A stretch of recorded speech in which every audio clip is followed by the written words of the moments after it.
Well, good morning, Southern Oregon, and welcome to the Real Estate Show. I'm Alice Lema here with my cohort, Pete Belcastro. We're both brokers here at John L. Scott in Southern Oregon, and we are going to be talking all things real estate today. So we're going to start with Pete, and then we have an amazing guest. We have Tiffany Wilkerson today, the Director of Business Development for John L. Scott. But before we get to Tiffany, Pete, let's talk about what's going on in the market. Well, how are you doing? What have you been doing? You're the one out there. I mean, 7 o'clock in the morning, Alice is out doing something, and to 8 o'clock at night, Alice is still doing something. So what have you been doing? You're the one. Just trying to get people moved, trying to get their houses sold and get them a new one. No, well, look, here we are. We're at the end of July. The summer selling season is underway, and we're still seeing just a tremendous amount of demand going on, Alice, in our market. I've been showing higher end properties. I know you have too. What in the world's happening with the luxury market? There were $6 million plus closings a week ago. There were 4 went pending this last week. So that's been in the doldrums for years, and all of a sudden it's like bubbling up. There's a lot of activity going on, and the inventory is still really low. So, that's what's going on. But today, the reason Tiffany's with us, part of it, Alice, is that, John L. Scott started a big campaign, I don't know, about a month or so ago called Let's Go. People may have seen the ads on television and billboards, all sorts of things. And so why in the world would they do that in the middle of a pandemic when we've got just a market that's going on that's pretty amazing, right? You think about that? Would you spend money on that? Absolutely. Warren Buffett says when everybody else is running out of the room, you should run in. And it's one of the things that makes John L. Scott so incredible. And Tiffany in particular is pivotal because of her background in marketing and digital. And she's just very intuitive. And our owner, Jeff Rogers, who's also her father, had this epiphany about this campaign. And it really does help people understand how to safely buy and sell in a pandemic and take advantage of the amazing interest rates. So it's going to be a fun conversation with Tiffany. There's been so much change going on in our industries in the last 4 months. I mean, you and I've both been in the same amount of years, right around that 13-year mark, by the way. And look, we've never seen so much change, so strange a market. All of that combined, again, it's a great time to list, a great time to buy. All of these things are happening with us. I've never seen so much change so quickly happen in an industry as we're seeing right now in real estate. Well, there was a lot of change during the crash. And I remember we said exactly those words back then. And then we didn't think it could get any weirder. And here we are. But it's been good for Southern Oregon. It's good for our citizens. And we're going to have quite a nice chat with Tiffany Wilkerson, the Director of Business Development with John L. Scott, talking about the new Let's Go campaign, talking about the market, and talking about how to safely buy and sell your home in a pandemic in Southern Oregon. So don't touch that dial. We'll be right back after a word from our sponsors. Well, welcome back, real estate fans. This is Alice Lema with The Real Estate Show. I'm here with my friend Pete Belcastro. We are both brokers at John L. Scott Real Estate here in Southern Oregon, and we're so excited to welcome Miss Tiffany Wilkerson. She is the Director of Business Development at John L. Scott, and she has just launched an amazing new campaign called Let's Go, trying to help our local folks buy and sell real estate in the pandemic. Welcome, Tiffany. Hi, thanks for having me. So we're so excited about this new campaign and wanted to hear a little bit about how it's going to be working in Southern Oregon and the whole idea behind the Let's Go campaign. Yeah, so about in probably late March when, the pandemic first hit and, we were all being asked to work from home, here in the office, even staff was relocated and everybody kind of went into kind of hiding, just like the rest of the nation. What we saw was a huge decline in transactions. We saw everything just really coming almost to a halt. I think there was a lot of fear in the communities, which is natural in this kind of a situation. But, the real estate industry, while we saw that it would probably slow down, we also saw some historically low interest rates. So while there was an opportunity for everyone to kind of go in hiding, there was also opportunity for them to come out and be able to really take advantage of some things that really we hadn't seen in almost 60 years. So real estate did not have to close down. They were tagged as almost a financial investment or a financial security. And, when we as brokers can contribute to helping people buy and sell, it actually provides, economic value to our communities. And so we took this as an opportunity to, safely figure out a way that we could educate the community on what was happening in the market, and also be able to benefit our brokers and able to give them some sort of a marketing campaign that they could kind of ride that wave and still conduct business. So, it was really like one of those things where we were like, okay, while everything else is shutting down, we want to be able to ensure that we can, get people motivated, get people active, figure out very innovative ways to be able to still conduct business and keep them going and propelling forward. So. And Pete, you said last week that not all the states' real estate transactions were open. I believe, did you mention California? And it really caused some problems in people's lives. Well, one of my old college roommates actually is a real estate broker in Florida. They shut down totally. There was nothing. They couldn't show, couldn't do anything. Mm-hmm. Like I said, when 54% of your market comes from New York, that wasn't a real good thing. We were lucky in Oregon. In fact, the Oregon Association of Realtors did a good job, I thought, of really lobbying within the governor's office there to keep real estate as an essential part of the whole thing instead of shutting it down. And Absolutely. You're right. And Tiffany is right, because it didn't really, it slowed down a little bit, but it never really stopped. The recession in 2008, Alice, when we got into real estate, stopped. It pretty much stopped. The pandemic did not stop real estate at all in Oregon. It slowed it down a bit, and now it's like coming back up in a strange way. Is that accurate there? Me? Yeah. Sorry. So it is. It's absolutely accurate. What we saw a lot in Oregon was because California and Washington had similar rules, actually. And so Oregon was almost surrounded by people that were needing to relocate. We saw a lot of job loss. We saw people being very fearful, not being able to, potentially pay their mortgage. And so what we saw was a lot of relocation happening, a lot of outside state buyers coming into Oregon. And, when you have these clients that are fearful of, having to sell their home and potentially losing their job and having to relocate, people coming in, the real estate market really, we couldn't slow down. We couldn't stop. We had to kind of step up and become a very valuable resource. We understood, in the pandemic that we need to do things safely for our communities. And so, John L. Scott especially really took precautions in, how our staff was handling business, how our brokers were handling business. It affected open houses. But really, like, Alice mentioned previously, I have a big background in marketing, and our entire marketing tech team was extremely innovative in being able to provide 10 digital resources almost weekly on how to communicate over Zoom, over Facebook Messenger, over group chats, using Marco Polo apps, texting. We had a lot of people coming in doing virtual walkthroughs, Matterport videos, like how do you sell a house in a pandemic, And so, we really came together and were able to provide our staff, but our brokers, some extremely valuable resources and some tools to be able to maintain the business that was needed. There's a huge supply and demand situation right now that we're seeing, which I'm sure we'll get into further. But yeah, really, it was really interesting seeing something hit so hard during one of our busiest seasons, but then seeing even more value in needing to buy and sell because of people's relocating and their job loss or job income.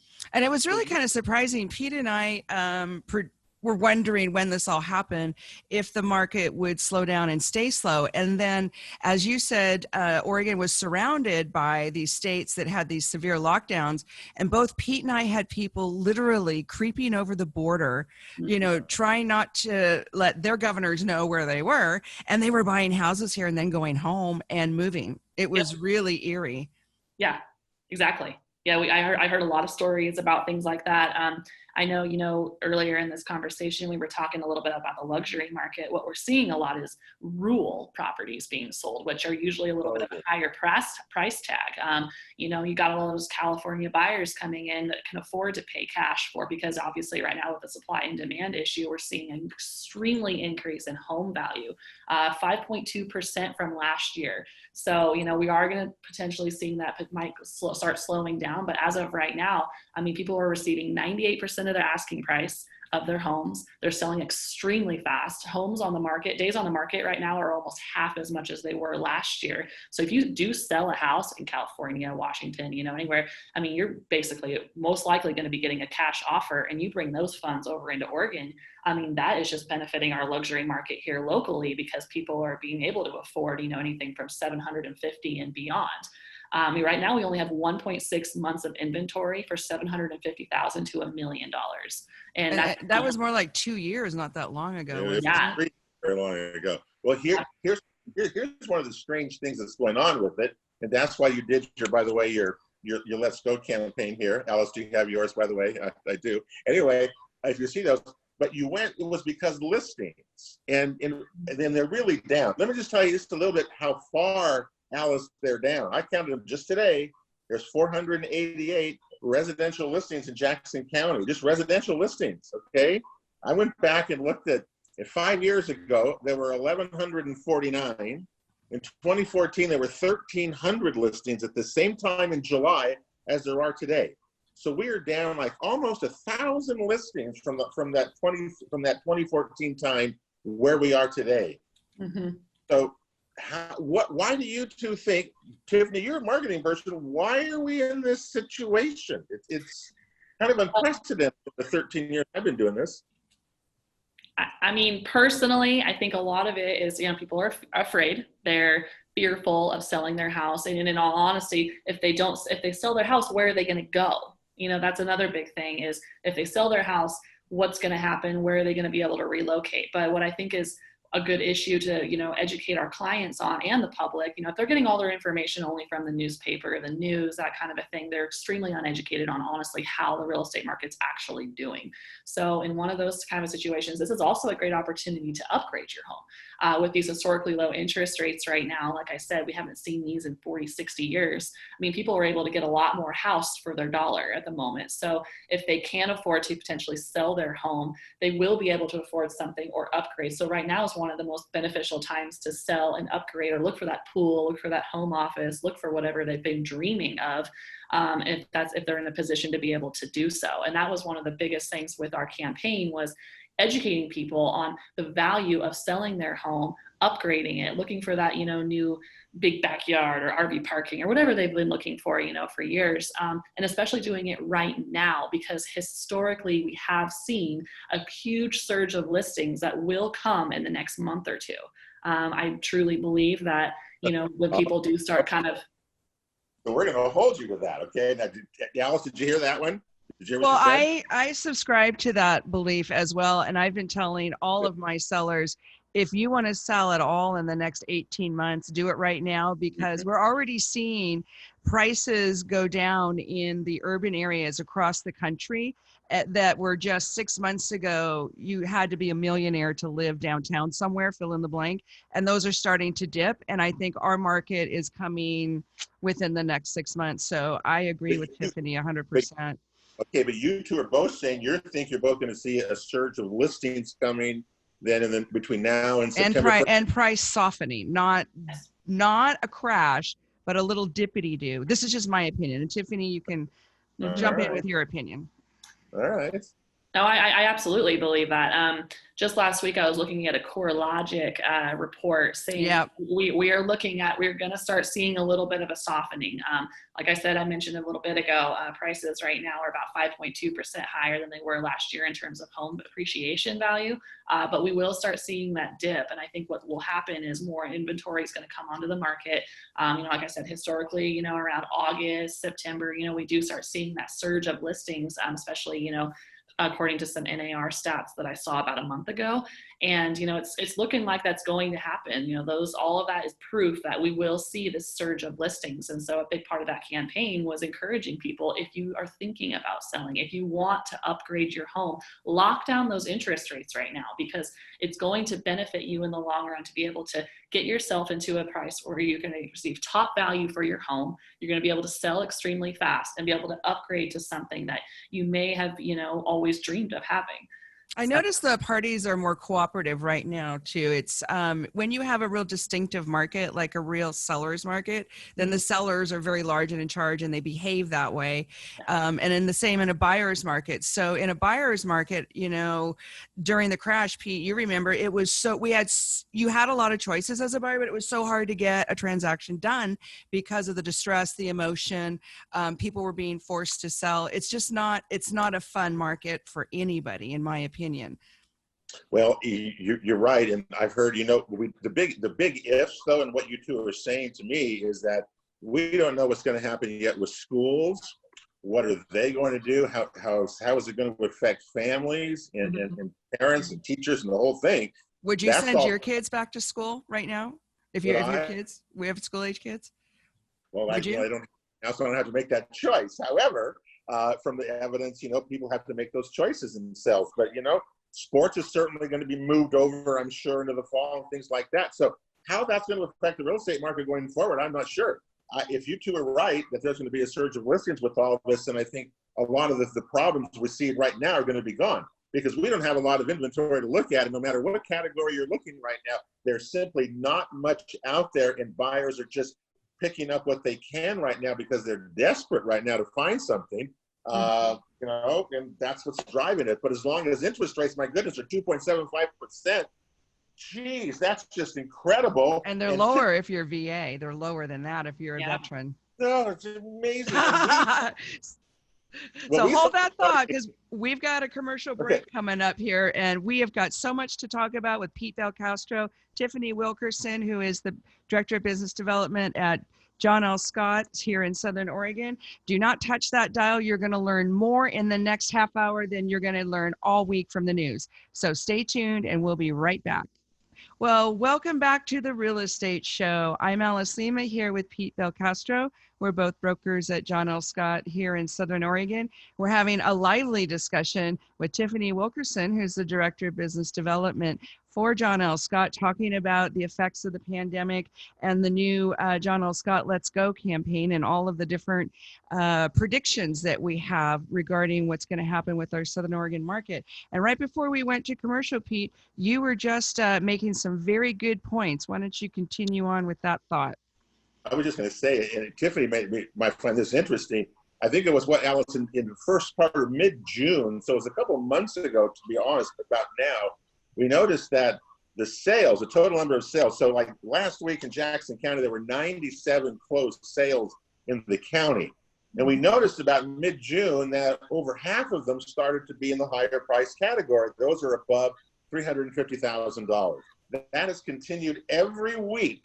All right, Alice, every week since then, that's continued. This last week, there were 97 total sales in Jackson County, closed sales. 47 of those were $350,000 or more. So let's move our to-market thing up a little bit, Alice, maybe to that $500,000 cutoff, because with the low interest rates, people are definitely buying more home. The average median price last week in Jackson County was over $401,000. Which is way over the national average, I might. Yeah, and we are this little podunk, little beautiful, but really small place. And 400-something thousand for an average price of a house. The rest of the nation's jaw is dropping.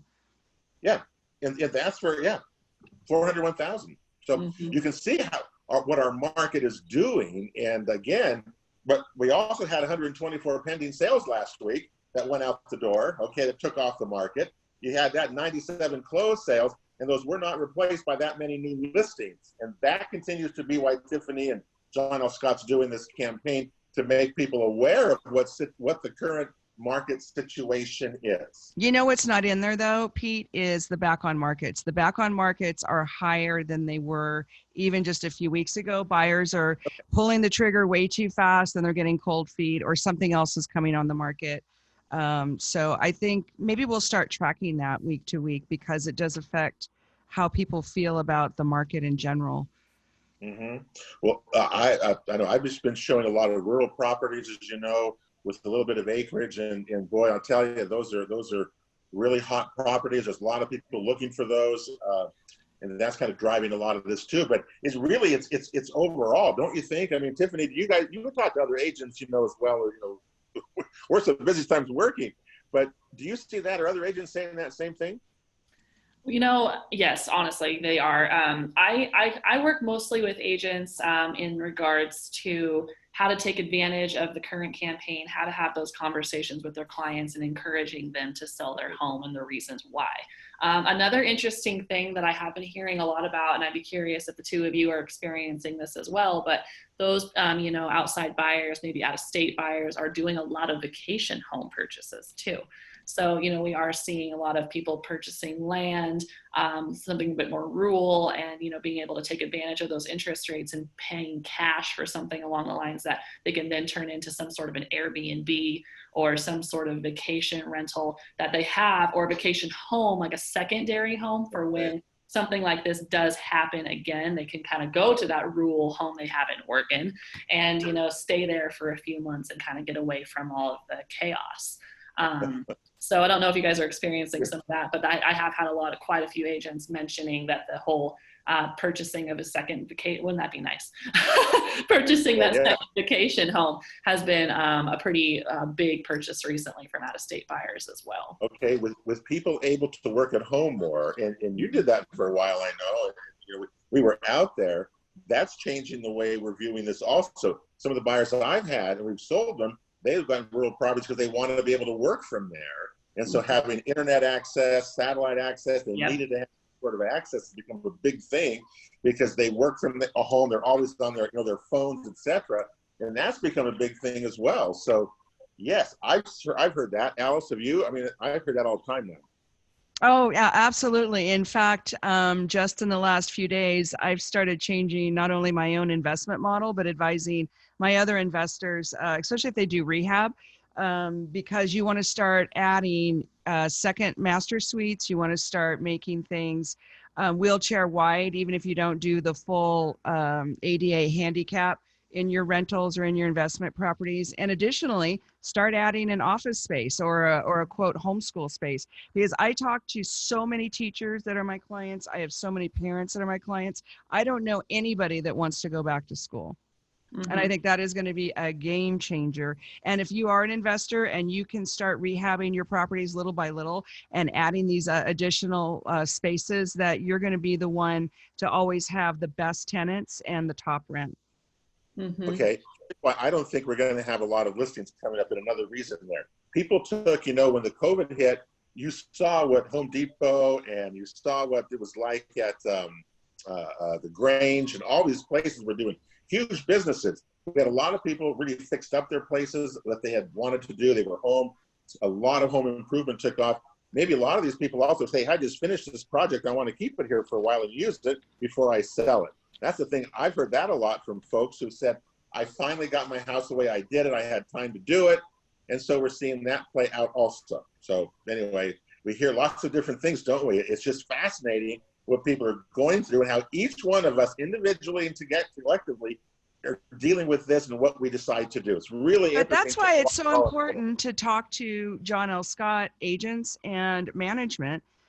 People out there, we're the one of the largest agencies out here. And even if you don't use us, you should still talk to us. I mean, we want you to use us, but collectively we have all of this information that we can provide you in a nanosecond just from our weekly meetings. It's really quite interesting how we can help people get educated faster just because we have so many agents and so much management all out there with their ear to the ground. Yeah, we just to kind of piggyback on what Alice mentioned. I mean, our offices right now in Medford and Ashland are actually up in all three categories from last year. We're up in listings, we're up in transactions, and in closed sales. Isn't that interesting? It's very absolutely. Yeah, it's shocking. Yeah, it is. It's so we're up in listings. Did you just say we're up in listings? We are right now. And that came recently. That was just a new report came last week. And I believe, our managing principal broker, Jim Rimley, shared that at the meeting last week on Tuesday, that we're up in all three categories. And so I think a lot of that probably pertains to the campaign. A lot of that, probably results into the fact that our office is still very, in motion. We are consistently, educating our agents, and working with them and keeping them very, motivated to continue, conducting business. But really, it's, I think, probably related to the campaign and the amount of exposure that we have right now in the community. Our phones have been ringing off the hook. Our front desks are, experiencing a lot of floor calls, a lot of people that are kind of curious about what's really going on and how they can really take advantage of everything going on, because we all know what's one of the best investments you can make. Yeah. Real estate. Right. So, yeah. You also talked about the overall kind of the gain of what's doing with prices, and that's always a big concern, because we don't want double-digit increases here in values, because that really causes lots of problems. But that 5.2% that you said, Tiffany, and if you break down that even further, that's uneven across the county. It may be a little bit higher, or a little bit less. We may have negative certain things in certain communities. So that overall rate is where that is, and not every community has those same types of things going on, and that again, which makes it so important to talk to an agent who knows what the world's going on. I'll tell you one other thing Alice, that you really like. You talked about the size of properties. Remember we talking about people, a few years ago, people with 2,000 square foot homes were really big and all that kind of stuff. Now the average we see now week after week is right around 1,800 square feet. That's the average homes that people are buying across our three counties. Really interesting how that. And the lot sizes are bigger too, and it's because they're going to stay home all the time now, and they're sick of that tiny whatever they had. And even the downsizers are not really downsizing anymore. They're just moving closer to town in case they need an ambulance, but they still want a big house because they think their whole family is going to go live with them. Yeah, and it's true, they are. We are going to all move in with our old people.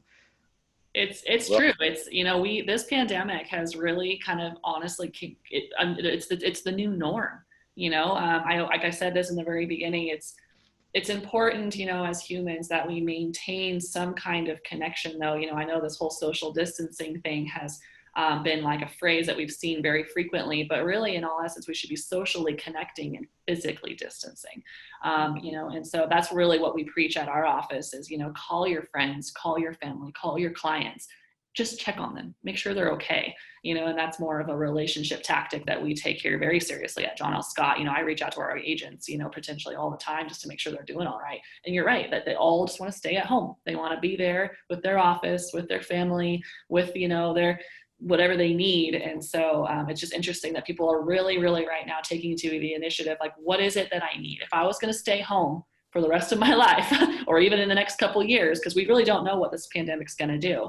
We're seeing ups and dips and ups and downs right now with new cases, but in all reality, what does that look like? And it makes them start thinking about, I might need to upgrade, or I might need to renovate, I might need to change. I'd be kind of curious. I have a question for you too, and I'm not sure what the answer with this would be, but what do renovation or costs looking like? Construction? They've gone up. Yeah. I'm finishing something and it is in just 45 days. It is way more expensive, and not all of the contractors wanted to work in certain kind of high density rental situations like multifamily. They don't want to be around that many people. Mm-hmm. Oh, so really? Do you think it would make more sense to, stay where you are and pay, I guess it would just depend on this actual situation in the project, but to pay somebody to come in, given that the costs of, construction and upgrades have gone up substantially, or to potentially relocate to a new home? I think it's going to depend on what you want, because a lot of people are putting in swimming pools, and that's actually pretty easy to stay socially distant during that construction. But if you're remodeling your bathroom and your kitchen and you're going to have all these people in and out over 3 weeks, I think I would probably go stay at a trusted relative's house. Mm-hmm. Really? We have a break coming up in about a minute, but I found that Tiffany, this is interesting, and just taking people around, again, out-of-staters who came here, that the agents, we seem to be more concerned about the COVID rules here than they were. It was very interesting to they didn't, we're good. That was the thing. And we're as agents, you got to do this. We got to have the mask on when we go in the house and things like that. And I found that the buyers weren't really as concerned, seemed like, as we were. It was kind of odd. But yeah, that is. All of my people have masks in their hands when they get out of the car. I don't know. Okay, well, anyway, each of us experience, that's what makes real estate so fascinating. Each of us experience different types of things with different types of people, and it all comes together, this collective mash of insanity sometimes that is really crazy. Well, and it's really great to get Tiffany Wilkerson's perspective. She is the Director of Business Development at John L. Scott. She's a family person herself, and she is part of the driving force for the new John L. Scott Let's Go campaign to help people understand how to safely buy and sell in a pandemic. We'll be right back with more chatting with Pete Belcastro and Tiffany Wilkerson. Don't go away. Well, welcome back, real estate fans, to the Real Estate Show. I am Alice Lema here with Pete Belcastro from John L. Scott. We're both brokers at John L. Scott Real Estate.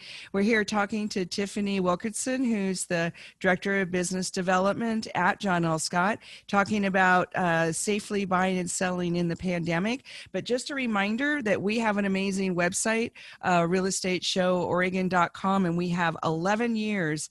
Well, actually, Pete has 13 years of well, he has a lot of years. So go to realestateshoworegon.com. Lots of great content, lots of great guests, lots of great interviews. So back to Tiffany Wilkerson. We're discussing connecting during these pandemic times, staying connected, but also practicing safe social distancing while we're buying and selling houses. Mm-hmm.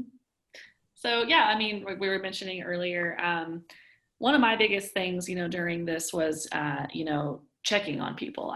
We remember, back in 2009, during the recession, it was sad. It was hard on a lot of people.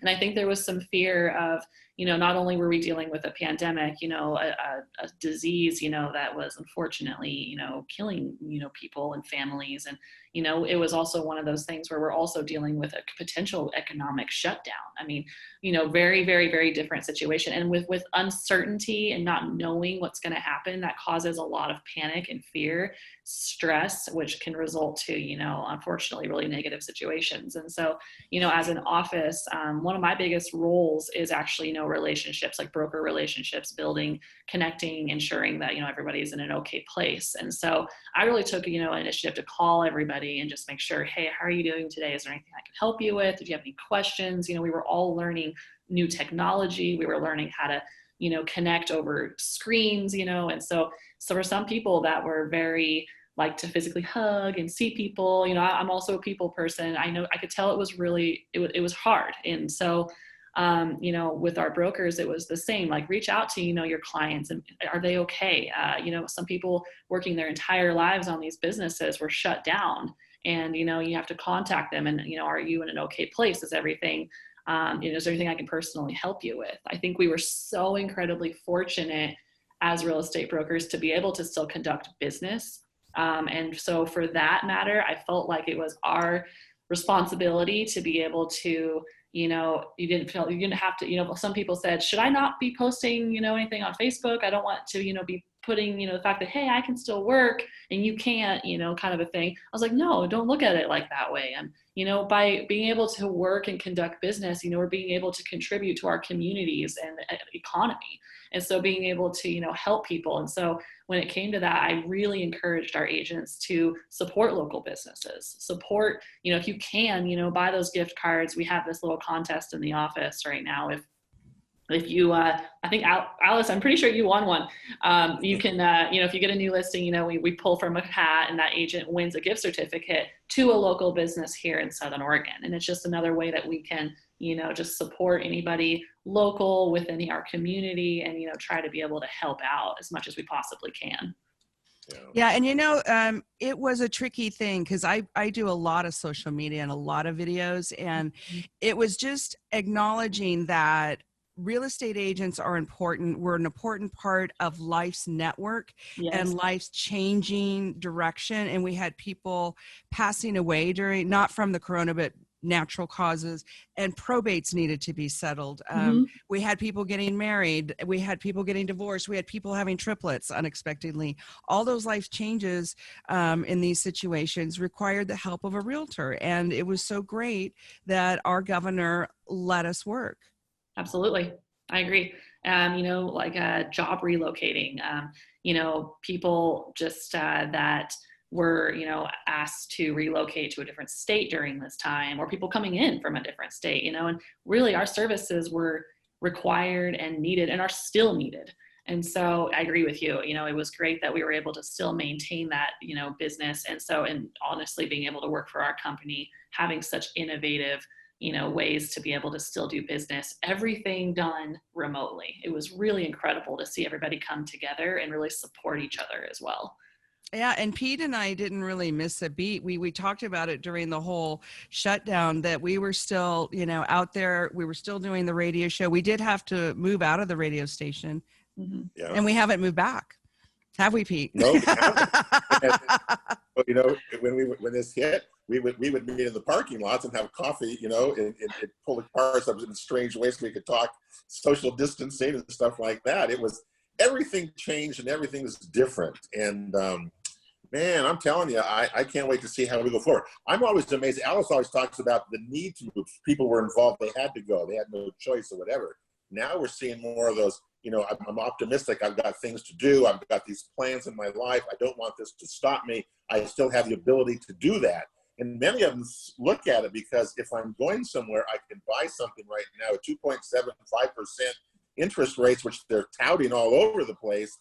That's a game changer for a lot of people in their decision-making process. They're never going to see that. I don't know. We say that all the time. We're never going to see that again. Here's a good one, Tiffany. In 2009, when Joe Brett and I started the show, we had more sales that were short sales and foreclosures than regular sales. Yeah, more than 50%. More than 50%, right? Al, you remember that too? Yeah. Yeah.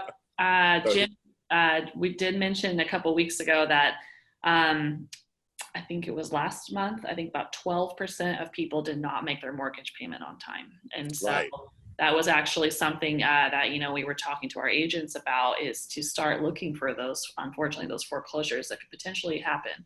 Or those pre-foreclosures, and being able to, reach out and talk to people and see what we can do and what kind of services that we can provide them. Yeah, because people should have a lot of equity if they did not continue to refinance during this upswing. However, you need to speak to a realtor and find out where you actually stand with your home and talk to your lender. But also, we're going to have to identify the agents left that know how to do short sales, because there's hardly any of us anymore now in 2020 that know how to do it, that went through. I mean, we literally had boxes and boxes of Kleenexes in our car in 2009 to 2011. That's all we did, is counsel people how to get through those horrible times. There's going to be some more of that, but I still predict it's going to be shallow. It's going to be short, and we're going to be kind of okay in like a year and a half. Absolutely.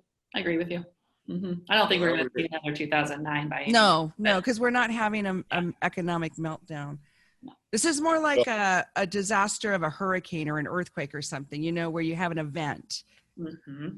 Is my thinking, but not everybody agrees with me. Well, you're pretty good on some of this, Alice. We're going to see. I'm just curious. I want you to, I've got you down. I've written down that you two have said right here that by September, we're going to see a big surge of listings coming our way. Between September and Easter, that's when I think it's going to happen. The biggest values are going to be in commercial. There's going to be a big clunk in commercial. Yeah. Well. So Pete, what do Alice and I win if we're right? Bragging rights.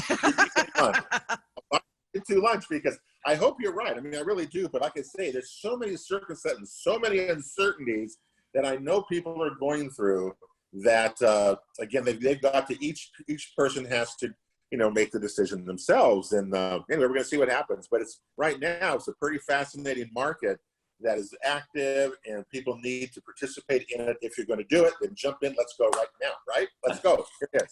And don't try to go it on your own right now. Let's go, but let's go with a realtor, because this is not the time to be out there with the corona trying to do something yourself and not really knowing what to do and what not to do. It is a little bit of a tricky time. So please call an agent. We'd love it if you called a John L. Scott agent, but you just need to call somebody.